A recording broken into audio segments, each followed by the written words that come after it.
রাজধানীর মিরপুর 10 নম্বরে সেখানে সড়ক অবরোধ করে বিক্ষোভ করছে শিক্ষার্থীরা। আমাদের সহকর্মী ফেরদৌস রহমান রয়েছেন সেখানে, বিস্তারিত জানতে যুক্ত হচ্ছি তার সঙ্গে। ফেরদৌস, 10 নম্বরের অবস্থা কেমন একটু জানাবেন?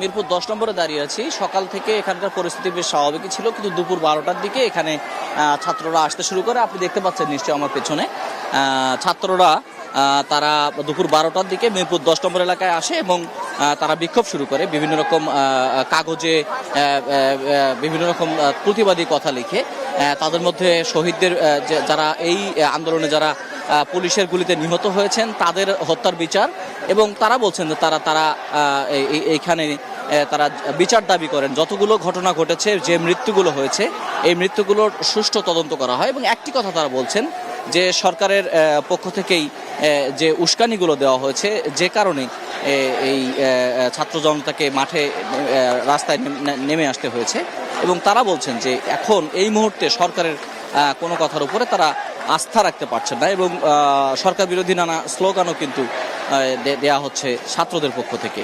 এবং এখানে পুলিশ সদস্যরা ছিলেন, তারা একটু সরে গেছেন। এই মুহূর্তে মিরপুর স্টেডিয়ামের সামনে গিয়ে সেই পুলিশ সদস্যরা অবস্থান নিয়েছেন, আর ছাত্ররা তাদের বিক্ষোভ প্রদর্শন করছে। এবং এখনো পর্যন্ত এই বিক্ষোভটি শান্তিপূর্ণই রয়েছে। তবে বিভিন্ন রকম স্লোগান এখানে আসছে, জাতীয় সঙ্গীত এখানে গাওয়া হচ্ছে, গণসঙ্গীত গাওয়া হচ্ছে। এবং যারা এসেছেন ছাত্ররা পুরোপুরি তারা আইডি কার্ড নিয়ে এসেছেন। আমরা ছাত্রদের সঙ্গে আছি এবং পুলিশ সদস্যরাও এখানে সতর্ক অবস্থানে রয়েছেন। তবে যেরকম পরিস্থিতি, তাতে যদি পুলিশের পক্ষ থেকে কোনো ধরনের উস্কানি দেওয়া হয় তাহলে পরিস্থিতি আরও উত্তপ্ত হয়ে উঠতে পারে। আমরা কোনো একজন ছাত্রের কথা একটু শুনতে পারি। একটু কথা বলি আপনার সঙ্গে। এই যে আপনারা সমবেত হলেন, আপনারা শুরুতে বলেছিলেন যে দোষীদের বিচার দাবি ছিল, এখন এই মুহূর্তে কি বলছেন? আমরা অবশ্যই বিচার চাই, দোষীদের বিচার। কিন্তু কার কাছে চাবো?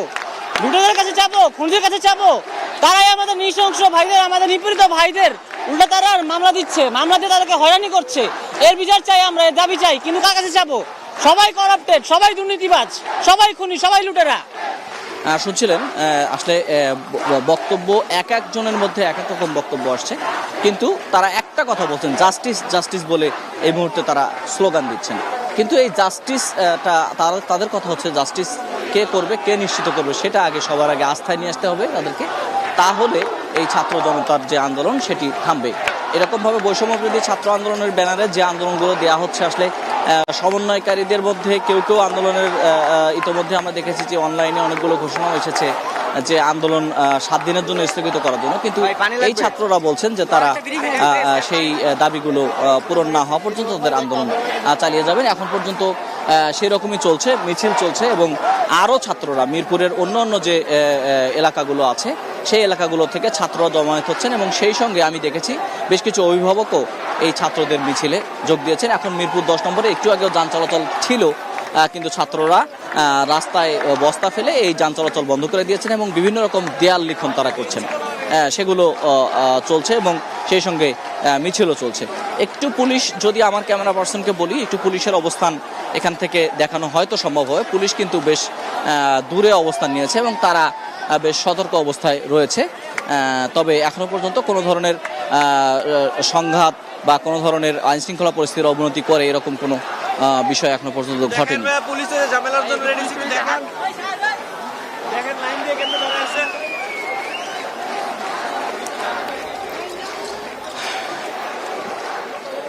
মিরপুর 10 নম্বরে যতই সময় গড়াচ্ছে ছাত্রদের জমায়েতটা ততই বাড়ছে। বিভিন্ন প্রতিষ্ঠান থেকে, আরও বিভিন্ন প্রতিষ্ঠান থেকে ছাত্ররা এসে এখানে জড়ো হচ্ছেন এবং তারা পুলিশের যে হামলা, গত দিনের যে ঘটনাগুলো, সেগুলো আমরা যেটি মনিরুল ইসলাম মিন্টুর কাছ থেকে জানছিলাম, ইস্ট ওয়েস্টের সামনে যে শিক্ষার্থীরা, ফেরদৌস আপনি নিশ্চয়ই শুনতে পাচ্ছেন। ফেরদৌস, আপনার কাছ থেকে একটু জানতে চাবো যে মনিরুল ইসলাম মিন্টু ইস্ট ওয়েস্টের সামনে থেকে যেমনটি বলছিলেন যে বিক্ষোভ কর্মসূচি শিক্ষার্থীরা বলেছে যে 3টা পর্যন্ত তারা সেখানে অবস্থান করবে ইস্ট ওয়েস্ট ইউনিভার্সিটির সামনে। এখানকার যারা শিক্ষার্থী রয়েছে তারা কি বলছে, কতক্ষণ পর্যন্ত তারা এখানে অবস্থান করবে বা যানবাহন ছেড়ে দেবে কিনা, এমন কোনো আভাস কি পেয়েছেন? তারাও সেরকমই বলছেন মুন্নি, কেননা এই ছাত্ররা কিন্তু তারা যে বিক্ষোভ কর্মসূচি করছে, এই বিক্ষোভ কর্মসূচি কোনো বিচ্ছিন্নভাবে নয়। তাদের মধ্যে যারা সমন্বয়কারী আছেন তাদের তাদের যে ঘোষণাগুলো আসছে তারা সেইভাবে করছেন। আমরা একদম ছাত্রের কাছ থেকে আমরা শুনতে পারি আজকে 3টা পর্যন্ত হওয়ার কথা ছিল। আমরা নিশ্চয়ই তাদের একজনের কাছ থেকেই আপনাকে তথ্যটি জানাই। আমরা কথা বলতে চাই একজনের সঙ্গে। আপনাদের এই কর্মসূচি 3টা পর্যন্ত কি হবে না কয়টা পর্যন্ত, কতক্ষণ এক্সটেন্ড করবে? 3টা পর্যন্ত চলবে। 3টা পরে হচ্ছে আমরা পরে আপনার জানাবো যে কতটুকু আগানো যায় বা কি করা যেতে পারে এখানে পরিস্থিতি বুঝে। শহীদ মিনারেও আপনাদের একটা গ্রুপ আছে, তারা যে কর্মসূচি দেবে সেই রকম কর্মসূচি তো আপনাদের? সবাই একসাথে এক কর্মসূচি হবে, আলাদা কোনো কর্মসূচি নাই। যেহেতু আমরা একটা দলে আন্দোলন করতেছি, বৈষম্যবিরোধী ছাত্র আন্দোলন, অন্য কোনো ট্যাগ নেই আমাদের, তো এখানে একটাই হবে, যা হবে সব একসাথেই হবে। বলছিলেন মুন্নি যে ছাত্ররা বলছেন যে তাদের কর্মসূচি হচ্ছে বিক্ষোভ কর্মসূচি, এবং বিক্ষোভ কর্মসূচির নির্ধারিত সময় বিকেল 3টা পর্যন্ত, সেই পর্যন্তই তারা থাকার এখনো পর্যন্ত সিদ্ধান্ত নিয়েছেন, যদি না কোনো ধরনের উস্কানি দিয়ে কোনো পরিস্থিতি এখানে চলে আসে। তবে এখানে কিন্তু পরিস্থিতি যে কোনো মুহূর্তে অবনতি হতেও পারে, এরকম আসলে ঠিক বলা যাচ্ছে না। তো এই হলো মুন্নি মিরপুর 10 নম্বর থেকে আমার কাছে সর্বশেষ পরিস্থিতি। আমরা নিশ্চয়ই এখান থেকে যদি কোনো নতুন কোনো খবর থাকে সেটা আপনার মাধ্যমে আমরা জানানোর চেষ্টা করব। আমরা পরবর্তীতে নিশ্চয়ই আবারও আপনার সাথে যুক্ত হব।